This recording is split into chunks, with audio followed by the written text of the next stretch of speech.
Imagine we have escaped from the city's mess and loudness. There is a garden around. We follow a path while wind plays with tree leaves and flowers in their amazing libretto. Interesting. What is waiting for us at the end of the road? Here it is. The king among the Green Kingdom, the god who knows the secrets of this magical place. Abandoned palace. We are finally here, but what is it? Oh, there are empty plastic bottles and packages around. Why are the walls covered with graffiti? This construction is about to collapse. A tale became a nightmare. Once beautiful and full of emotions, today a lot of historically valuable buildings are abandoned and forgotten like torn pages from a book. The time in these places is freezed, and life there is gone. For someone, such occurrences may look romantic and full of adventure spirit. However, underestimated architecture is a real problem.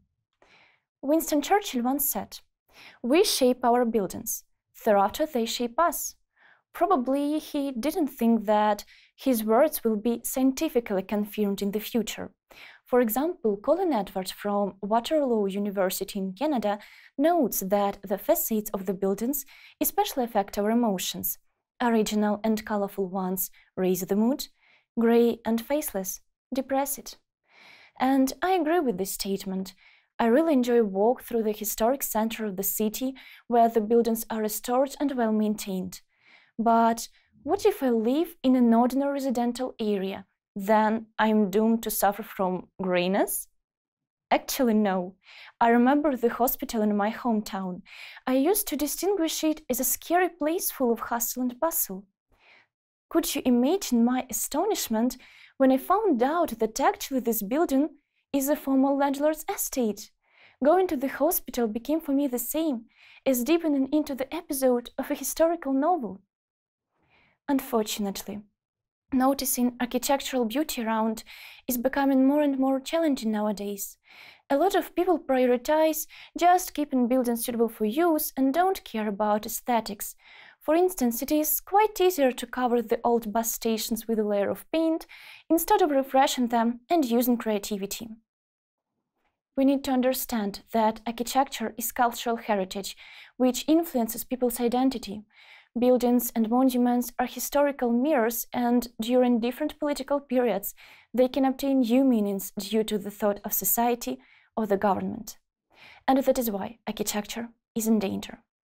Let's visit Chernobyl, when the parish church of the Mother of God of Perpetual Help was built. It was a spectacular building just in the center of the city. High tower and beautiful glass windows looked amazing. And yes, I'm talking about it in the past because this church was destroyed in the times of the Soviet Union. The government was afraid that this shrine, as a reminder of imperialistic times and spirituality, could encourage people to go on protests against the current political regime. So this church was replaced with the shopping mall. Such an example clearly shows the conflict of values because of which architecture suffered. Every day, more and more architecturally valuable objects are being replaced with office boxes and shopping centers. Today, we have an enormous number of these ordinary glass, high-rise buildings that only spoil our reality.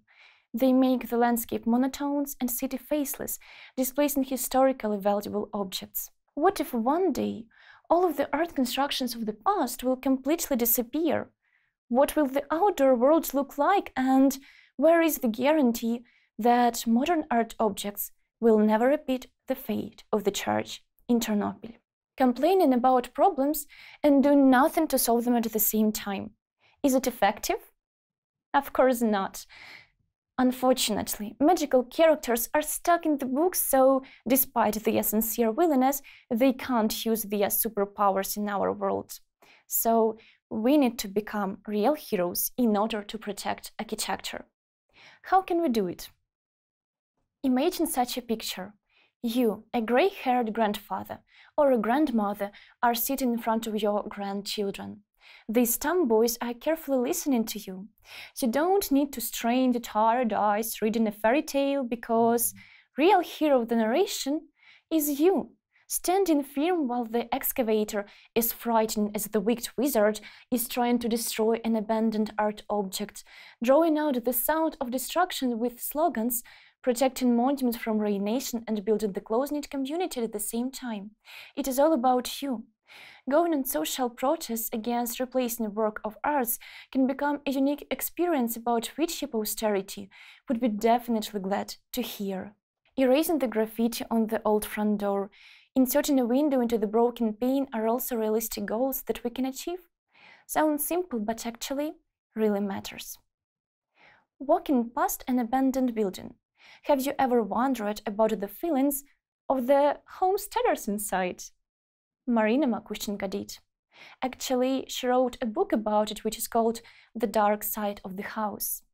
Starving, bored and desperate, these invisible creatures continue to protect the abandoned houses and keep ancient traditions.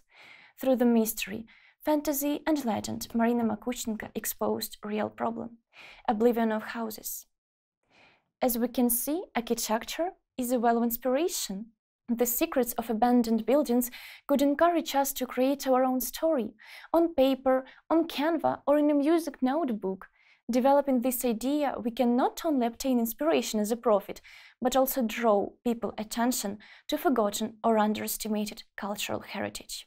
I'm sure that a lot of people like traveling, and actually the interest is quite nearer than we might suppose. Visiting small neighborhood towns or remote villages can be even more crucial than having a holiday in the promoted tourist centers where the attractions are already found out. This way, we could become hunters for atmospheres and secrets, and architecture knows our desires. Having a trip in the remote areas, we can support local monuments, museums, other architectural constructions, discover their history, and keep their memory. Quite often, under a layer of paint, dust, or even among historical riddles hides real diamond.